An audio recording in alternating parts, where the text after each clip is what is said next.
పన్నీరు గంధము పుయ్యరుగా అందమైన యదునందనుపై కుందరదనలిరమోదక పరిమళ గంధము పుయ్యరుగా గంధము పుయ్యరుగా పన్నీరు గంధము పుయ్యరుగా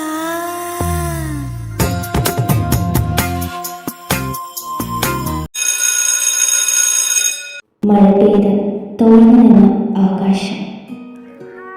ജനൽവാതിലിലൂടെ അവൾ പുറത്തേക്ക് തലയിട്ടു. മഴയിൽ നനഞ്ഞു കുതിർന്ന ഇളം റോസാച്ചെടികൾ, മുറ്റം നിറയെ വെള്ളക്കെട്ടുകൾ. അവൾ ഓടി മുറ്റത്തേക്കിറങ്ങി. ആദ്യം ഓടിപ്പോയത് അവളുടെ വാഗമരത്തിൻ്റെ അടുത്തേക്കായിരുന്നു. അവൾ പ്രതീക്ഷിച്ച പോലെ തന്നെ മുറ്റം നിറയെ ചുവന്ന പരാതം വിരിച്ച് അലങ്കാരമായിരിക്കുന്ന ഗുൽമോഹർ പൂവ്. അവളത് കയ്യിലെടുത്ത് അതിൻ്റെ ഭംഗി ആസ്വദിച്ച് നടന്നു. തുറന്നുകൊണ്ടായിരുന്നെങ്കിലും ചെറിയ കാറ്റുവീശുന്നതുമായി ഗുൽമോഹറിൻ്റെ ഇലകളിൽ നിന്നും വെള്ളം മുറ്റിച്ചായി വീഴുന്നുണ്ടായിരുന്നു. അതവൾ നനയ്ക്കുകയും ചെയ്തു. ആ വാഗപ്പൂവ് കയ്യിലെത്തിയവൾ കുറേ ദൂരം നടന്നു. ഗുൽമോഹർ വിളിച്ച പാതയിലൂടെ അവൾ നടന്നെത്തിയത് ഒരു ചെറിയ റെയിൽവേ സ്റ്റേഷനിലായിരുന്നു. അവൾ അവിടെ നിന്ന് പ്രകൃതി ആസ്വദിച്ചു. അവളെ പൂർണ്ണമായി അവൾക്ക് നഷ്ടമായി.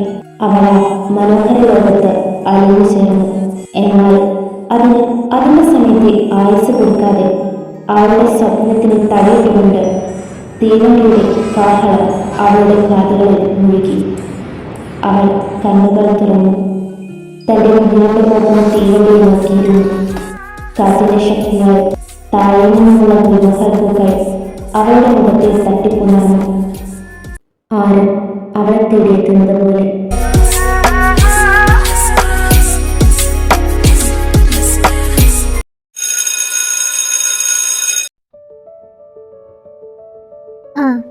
ഇന്ന് കേട്ട ഈ കഥ എല്ലാവരും നാളെ നോക്കിയിട്ട് വരണം.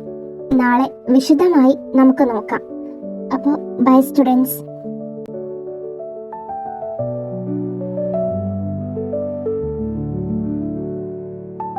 വാവ്, എന്ത് ബ്യൂട്ടിഫുൾ ആണല്ലേ. ശരിക്കും ഗോഡ്സ് ഓൺ കൺട്രി. അതൊക്കെ പണ്ടാർന്നടോ. ഇപ്പൊ ഈ ഗോഡ്സ് ഓൺ കൺട്രിയുടെ പോക്ക് എങ്ങോട്ടാണെന്ന് ദൈവത്തിന് പോലും അറിയില്ല. പിന്നെ വസു, തന്നെ കടപ്പ് മുതൽ പറയണോന്ന് വെച്ചതാണ്.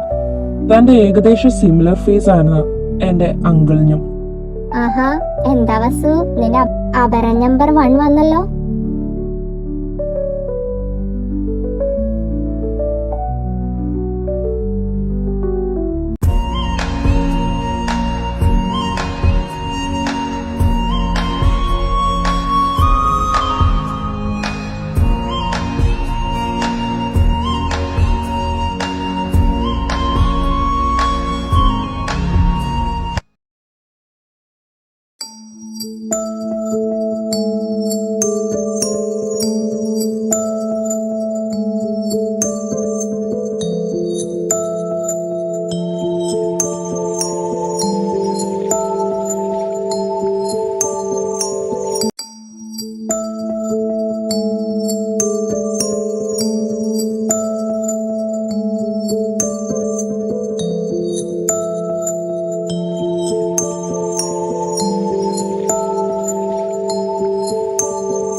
തമ്പ്രാൻ എന്നെ എന്തിനാ കുമാരിയെന്ന് വിളിക്കില്ല?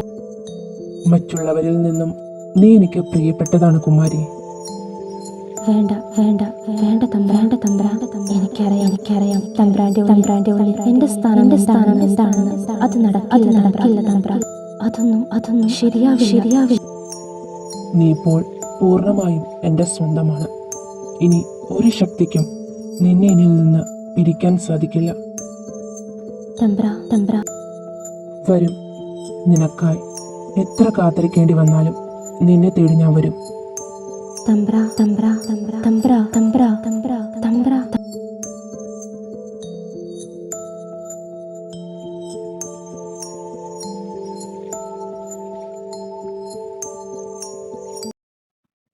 വസു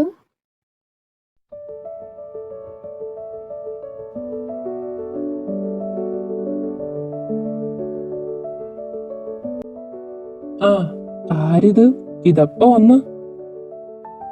ഓ, ജാടാണേൽ വേണ്ട. എന്നിട്ട് ഒരു മൈൻഡ് ഉണ്ടോ നോക്ക്. ഡോ, ഞാനൊന്ന് പിണങ്ങിപ്പോയപ്പോ ഇയാൾക്കത് സുഖായില്ലേ?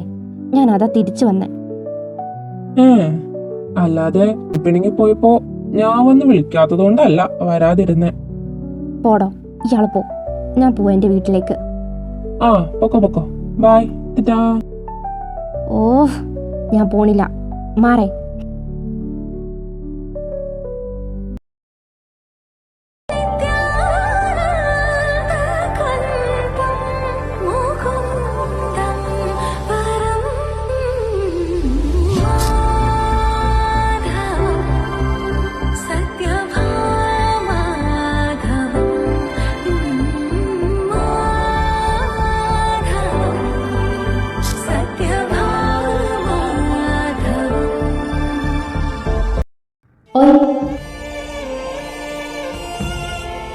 ആ എത്തിയാ?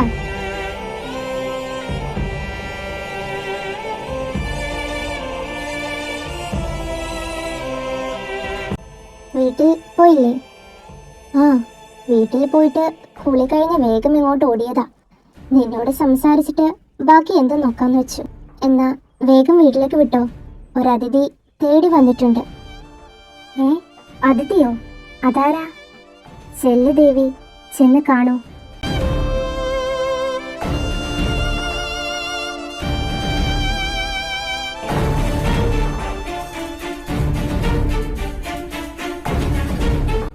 ഏട്ടനായിരുന്നു അതിഥി.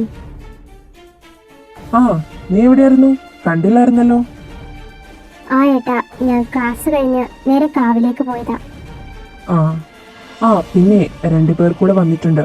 ഒരാളെന്റെ പേഷ്യന്റ് ആണ്. അവരെ ഒന്ന് ശ്രദ്ധിച്ചേരട്ടോ. ആ ഏട്ടാ, എന്നാ ഞാൻ അങ്ങനെ ചെല്ലട്ടെ. ഓ, പല്ലുവേട്ടനല്ലാതെ വേറെ അതിഥി കൂടിയുണ്ട്. അതാരാ?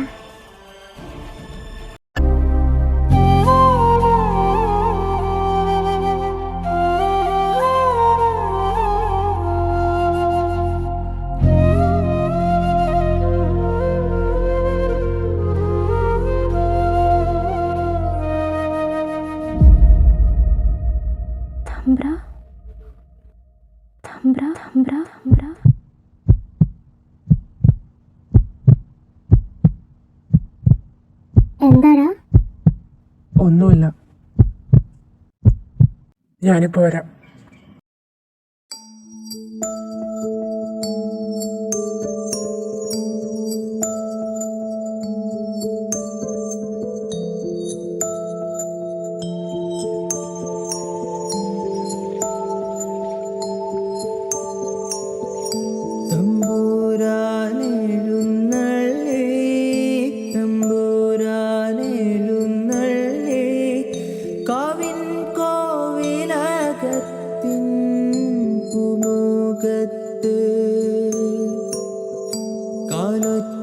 കേട്ട നേരം തമ്പൂരാൻ മെല്ലെ നോക്കേ, ആരില്ലെന്നു തരം ബാക്കിയായി.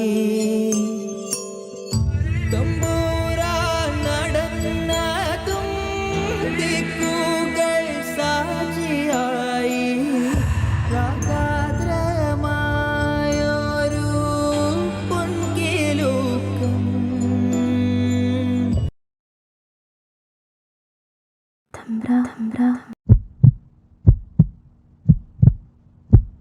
മണിനാദം കേട്ടു വീണ്ടും തമ്പൂരാൻ മെല്ലെ നോക്കി, അങ്ങതാമാനത്ത്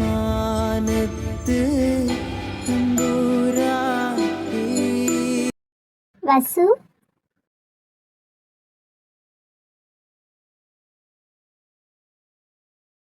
ഡാ, നീ ഇവിടെ നിൽക്കുമായിരുന്നോ? എന്താടാ, എന്താ പറ്റിയേ? ഒന്നുമില്ല.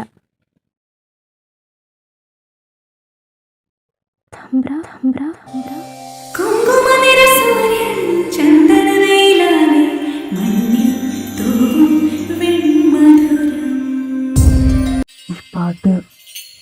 പാട്ട് ഞാൻ കേട്ടിട്ടുണ്ട്. എവിടാ? ആരാ ഇത് പാടുന്നേ?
എന്താ ഇതൊക്കെ?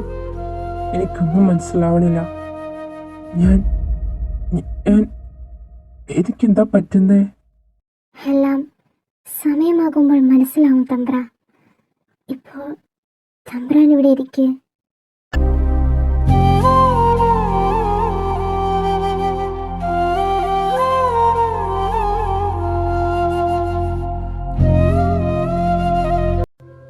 ദിവസങ്ങൾ അങ്ങനെ കടന്നുപോയി.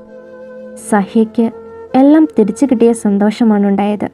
ആ ദിവസങ്ങളിൽ അവൾ സന്തോഷവതിയായിരുന്നു. എന്നാൽ തൻ്റെ ചുറ്റും എന്താണ് നടക്കുന്നതെന്ന് മനസ്സിലാവാതെ അവനാകെ ഭ്രാന്തമായിക്കൊണ്ടേയിരുന്നു. വീട്ടിൽ ആരെങ്കിലും പുതിയതായി വന്നിട്ടുണ്ടോ? ആ ഉണ്ട്, വീട്ടിലെ കുട്ടിയുടെ കൂട്ടുകാരാണ്. ആ വന്നവരിൽ അവൻ നിസ്സാരക്കാരനല്ല. അവനും നമ്മുടെ നാടും തമ്മിൽ നല്ല ബന്ധമുണ്ട്. എന്താ? അനന്തന്റെ പുനർജന്മമാണവൻ. ദേവിയെ കൊണ്ടുപോകാനാണ് അവൻ വന്നിരിക്കുന്നത്. എന്നാൽ അനന്തന് ഇപ്പൊ ഒന്നും ഓർമ്മയില്ല. എന്നിരുന്നാലും ആ ഓർമ്മകൾ ദേവി തിരിച്ചെടുപ്പിക്കും. അവർ ഉത്സവത്തിന് മുന്നേ ഒന്നാവുകയും ചെയ്യും.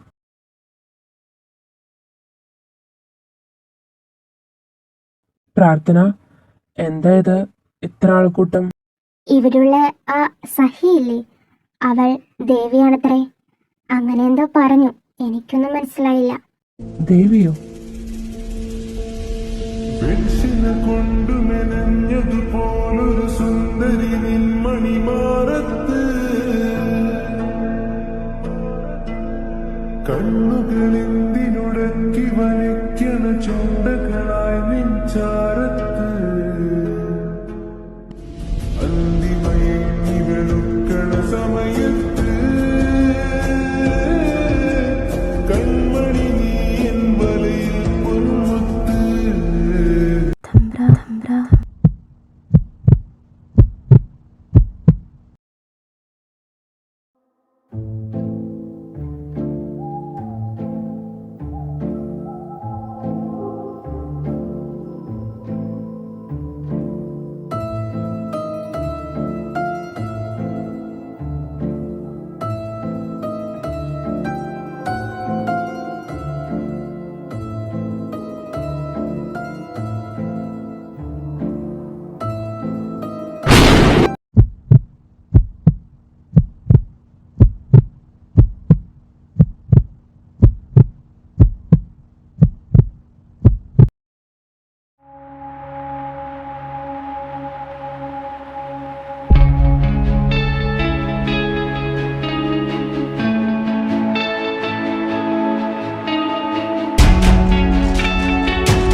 കുമാരി,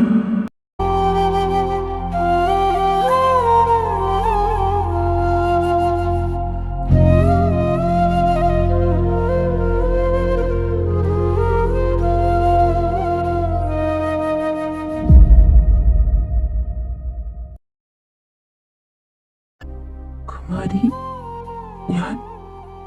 എനിക്ക് ഒന്നിനെക്കുറിച്ചും ആലോചിക്കേണ്ട തമ്പ്ര. ഞാൻ തമ്പ്രാന് വേണ്ടിയുള്ള കാത്തിരിപ്പിലായിരുന്നു. കൂടി ഈ ജന്മത്തിൽ എനിക്കും എൻ്റെ പ്രാണനെ കാണണമെന്നുള്ള പ്രാർത്ഥന എന്നിലുണ്ടായിരുന്നു.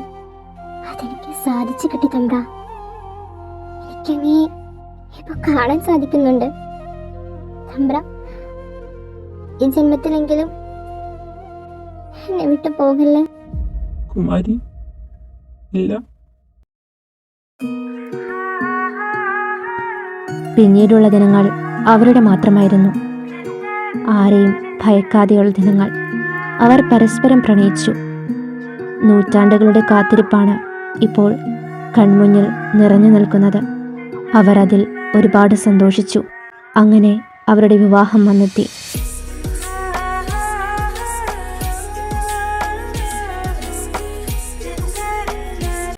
ഒരു താലിച്ചരടിന്മേൽ അവരുടെ ബന്ധം അവർ വീണ്ടും പുതുക്കി.